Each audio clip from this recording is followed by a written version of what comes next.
आज का हमारा नया टॉपिक है नदी प्रणाली। और उन नदी प्रणाली में भी जो इंडियन रिवर्स है उसमें से सबसे इम्पोर्टेंट रिवर जो नेशनल रिवर के नाम से जानी जाती है वो है गंगा।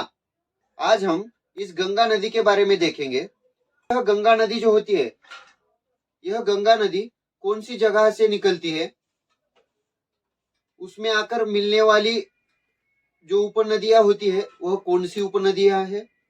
तो देखिए, तो यहाँ पर मैंने एक डायग्राम निकाली है। वह डायग्राम यह दर्शाती है कि आने वाली नदियां जो होती है, यहाँ पर 1 2 3, यह 3 बड़ी नदियां दिखाई दे रही है। लेकिन गंगा की सबसे 2 प्रमुख नदियां होती है जिन्हें मिलाकर गंगा नदी बनती है। उनमें से 2 नदियां है। पहली है जो सतोपंत हिमानी से निकलती है। कहां से निकलती है? सतोपंत हिमानी से निकलने वाली अलकनंदा नदी। उसके बाद गंगोत्री हिमानी से निकलने वाली भागीरथी नदी। 2 नदियां हमने देखी, एक गंगोत्री हिमानी से निकलने वाली भागीरथी और एक सतोपंत हिमानी से निकलने वाली अलकनंदा। यह भागीरथी और यह अलकनंदा 2 नदियां एक जगह पर इकट्ठा होती है। 2 नदियां एक जगह पर क्या होती है? इकट्ठा होती है। उस जगह को हम किस नाम से पहचानते हैं? देवप्रयाग। कौन से? देवप्रयाग नाम से पहचानते हैं हम। तो यह जो सतोपंत हिमानी है, ये हिमानी यानी कि ग्लेशियर, जो हिमनग होते हैं उससे बना हुआ है ग्लेशियर। और गंगोत्री हिमानी जो है, यहाँ से भागीरथी, यहाँ से अलकनंदा। यह 2 नदियां बहते बहते देव प्रयाग के पास आकर एक दूसरे से मिलती है। और वहां से क्या शुरू होती है? हमारी गंगा नदी। कौन शुरू होती है? हमारी गंगा नदी शुरू होती है। तो यह जो अलकनंदा नदी है, इस अलकनंदा नदी में कुछ उपनदियां आकर मिलती है। देवप्रयाग में आकर वह भागीरथी से मिलने के बाद गंगा के स्वरूप में बहने लगती है। अब इस अलकनंदा नदी को मिलने वाली सबसे पहली प्रमुख नदी, उपनदी कौन सी है? धौली गंगा नदी। कौन सी है? धौली गंगा। यह धौली गंगा जो नदी है, वहां यह धौली गंगा नदी कहां आकर मिलती है? अलकनंदा से विष्णु प्रयाग में आकर मिलती है। कहा जाता है कि विष्णु भगवान के धूल से निकली हुई, पैरों के धूल से निकली हुई धौली गंगा विष्णु प्रयाग को आकर मिलती है। उसके बाद दूसरे नंबर की जो उपनदी है अलकनंदा को मिलने वाली, नंदाकिनी। और वह नंदाकिनी कहां आकर मिलती है? नंद प्रयाग में आकर मिलती है। नंदाकिनी, नंद प्रयाग। अब उसके भी बाद तीसरी उप प्रमुख नदी, अब उसके बाद तीसरी प्रमुख उपनदी पिंडार नदी। यह पिंडार नदी कहां पर आकर मिलती है? कर्ण प्रयाग में। कहां कहां? धौली गंगा विष्णु प्रयाग, नंदाकिनी नंद प्रयाग, पिंडार नदी कर्ण प्रयाग। विष्णु प्रयाग, नंद प्रयाग और कर्ण प्रयाग। अब 3 प्रयाग हो गए। अब चौथा प्रयाग। हमारे हिंदू धर्म में ऐसा 5 प्रमुख प्रयाग माने जाते हैं। विष्णु प्रयाग, नंद प्रयाग, कर्ण प्रयाग, रुद्र प्रयाग और देव प्रयाग। सुनिए, अब यहाँ पर एक रुद्र प्रयाग है।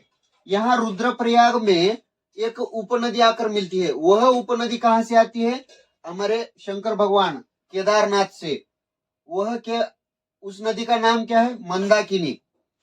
अब इस नदी को पौराणिक कथा से माना जाता है कि जो गंगा नदी स्वर्ग से उतरी है, जो गंगा नदी स्वर्ग से आई है, वह गंगा नदी का वेग इतना तीव्र था कि यह जो पृथ्वी है उसका भार सह नहीं सकती थी।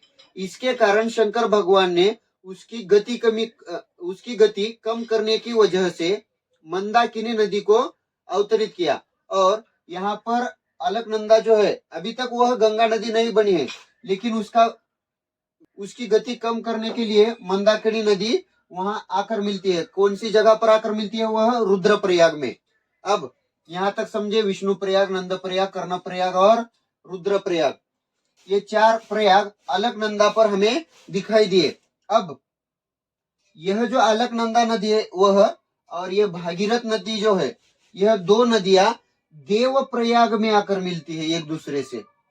एक दूसरे से देवप्रयाग में भगीरथी और अलकनंदा आकर मिलती है, और उसी जगह से, देवप्रयाग से हमारी गंगा नदी का उगम शुरू होता है। हमारी गंगा नदी उस नाम से वहां से जानी जाती है। अब गंगा को कहां से शुरुआत हुई? गंगा की देवप्रयाग से। अब तक वह गंगा बनी थी क्या? नहीं, वह सबसे पहले भागीरथी थी और अलकनंदा थी। अब यहाँ देवप्रयाग से वह किस नाम से जानी जाएगी? गंगा नदी नाम से जानी जाएगी देवप्रयाग से। अब वह धीरे धीरे कहाँ प्रवेश करेगी? मैदानी भागों में। मैदानी भाग में सबसे पहले किस स्थान पर आती है? तो वह स्थान है हरिद्वार। क्या है वह स्थान? हरिद्वार।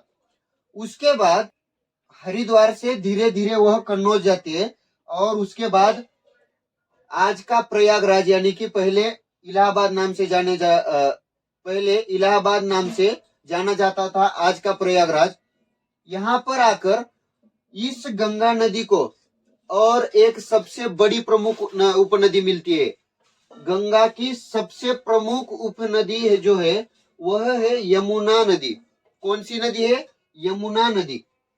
अब भागीरथी, अलकनंदा, देवप्रयाग को एक होकर गंगा नदी बन गई।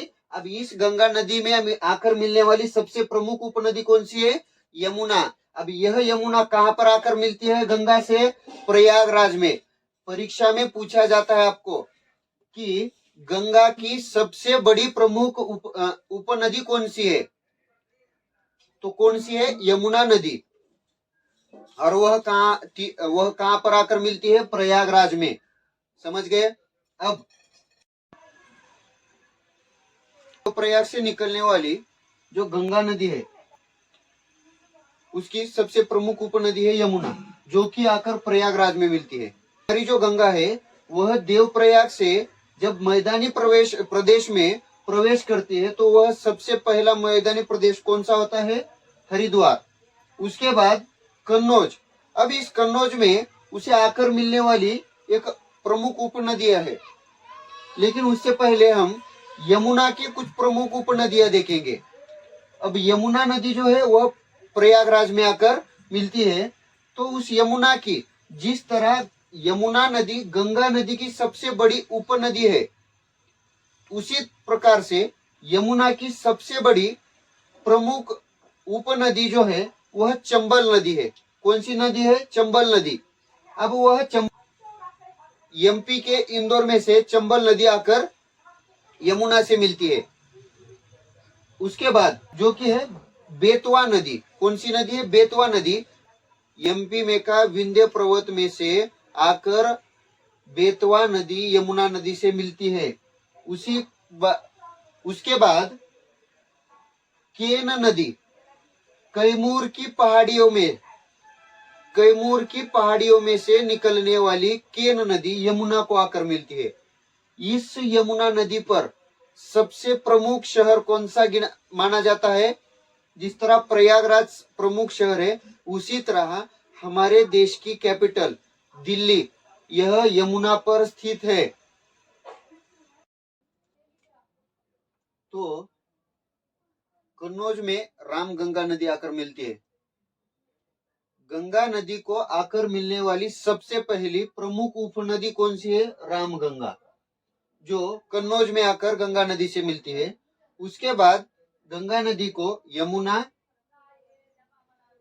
यहाँ पर प्रयागराज में गंगा का संगम होता है। यमुना, गंगा और सरस्वती, यह तीन नदियां एक जगह पर आती है। यमुना, गंगा और सरस्वती। माना कि सरस्वती आज लुप्त हो चुकी है, लेकिन यहाँ पर तीन नदियों का संगम होता है, उसे हम प्रयागराज के नाम से जानते हैं। अब उसके बाद गंगा धीरे धीरे आगे बढ़ती है और वह गाजीपुर में, वहां पर एक नदी आकर मिलती है जिसे हम गोमती नाम से जानते हैं। अब यह गोमती जो है यह फुलहर झील से निकलती है। एग्जाम में पूछा जाता है सतोपथ से निकलने वाली यानी कि मैदानी भाग से निकलने वाली सबसे पहली और गंगा को आकर मिलने वाली उपनदी कौन सी है? गोमती, जो कि फुलहर झील से निकलती है। अब तक की जो नदियां आकर मिलती थी वह नदियां कौन सी पहाड़ी में से या ग्लेशियर में से आकर मिलती थी, लेकिन यह गोमती नदी एक झील से, मैदानी भाग से आकर मिलती है। उसके बाद धीरे धीरे वह उत्तराखंड, उत्तर प्रदेश और अब कहां पर आ गए हम? बिहार, पटना में आ गए। उत्तर प्रदेश की राजधानी यानी कि लखनऊ शहर बसा हुआ है। छपरा नदी, अब देखिए यहाँ पर आकर मिलती है दो नदियां, शारदा और घाघरा। कौन कौन सी? शारदा और घाघरा। अब यह नदी सामने एक जगह पर आती है, यह दो नदियां, और यह घाघरा नाम से बहने लगती है। किस नाम से? घाघरा नाम से। लेकिन यह शारदा और घाघरा जो नदियां है, यह नदियां नेपाल में इनका उगम होता है। और यह सामने शारदा को नेपाल में काली नदी के नाम से जाना जाता है और घाघरा को कर्णाली। काली और कर्णाली यह दो नदियां नेपाल में उगम होने के बाद भारत में आती है। इन्हें शारदा और घाघरा नाम से जाना जाता है और यह दो नदियां एक जगह पर आकर घाघरा नाम से बहने लगती है। छपरा से सामने पटना जाती है। अब यह पटना पर आने पर यहाँ पर एक उपनदी आकर मिलती है जो कि अमरकंटक पहाड़ियों में से निकलती है और यह अमरकंटक पहाड़ियों में से एक सोन नदी आती है। यह सोन नदी पटना में आकर गंगा नदी से मिलती है। इसके बाद सोनपुर में एक गंडक नदी आकर मिलती है। कौन सी? गंडक नदी आकर मिलती है। फिर उसके सामने कोसी नदी कुर्सेर में बाढ़ लाती है। कोसी नदी अपने मन के हिसाब से बहती है, इसके वजह से बिहार में हमेशा बाढ़ आती है। अब धीरे धीरे गंगा नदी पश्चिम बंगाल की ओर मुड़ती है। लेकिन गंगा नदी भारत के 5 राज्यों में से गुजरती है। उत्तराखंड, उत्तर प्रदेश, बिहार 3 हो गए। झारखंड का साहेबगंज जो हिस्सा है वहां पर से गंगा नदी बहती है। उसके बाद वह पश्चिम बंगाल में आ जाती है। पश्चिम बंगाल में एक फरक्का बैरेज है। सॉरी, गलती से मैंने ब्रिज लिखा था। दार्जिलिंग के पहाड़ियों से एक महानंदा नदी निकल कर आती है। वह महानंदा नदी कहाँ आकर मिलती है? फरक्का ब्रिज के पास आकर गंगा नदी से मिलती है। अब गंगा नदी 2 हिस्सों में विभाजित होती है, 2 हिस्सों में निकलती है। अब यह फरक्का बैरेज से यह हुगली नदी और पद्मा नदी, इन 2 नदी के नामों से जानी जाती है। यह हुगली नदी जो है, यह हुगली नदी पर कलकत्ता शहर बसा हुआ है, सबसे प्रमुख शहर, जो कि पश्चिम बंगाल की कैपिटल के नाम से जाना जाता है। और यह गंगा नदी पद्मा नदी के नाम से बाद में बांग्लादेश में जाती है और उसको बांग्लादेश में जाने के बाद पद्मा नाम से जाना जाता है। अब फरक्का बैरेज से डिवाइड होकर पद्मा और हुगली नदी डिवाइड होने के बाद यह जो पद्मा नदी है यह बांग्लादेश में आती है। बांग्लादेश में पद्मा, जमुना और मेघना, यह 3 नदियां एक जगह आती है और यह बाद में मेघना के नाम से, यानी कि बांग्लादेश में यह मेघना के नाम से जानी जाती है। और इसके बाद यह समंदर में जाकर मिलती है और यह समंदर में दुनिया का सबसे बड़ा डेल्टा सुंदरबन डेल्टा तैयार करती है। धीरे धीरे यह नदियां बहती है। इनके भीतर मिट्टी, कचरा, यह बहुत सारी चीजें बहाव के कारण आती है और यह बहाव के सामने धीरे धीरे जब इनका बहाव एक जगह पर यह इकट्ठा होने के बाद इनका बहाव क्या होता है? कम होने लगता है। और ऐसे बहाव के कारण यह कचरा, यह मिट्टी सब एक जगह पर इकट्ठा होते हैं।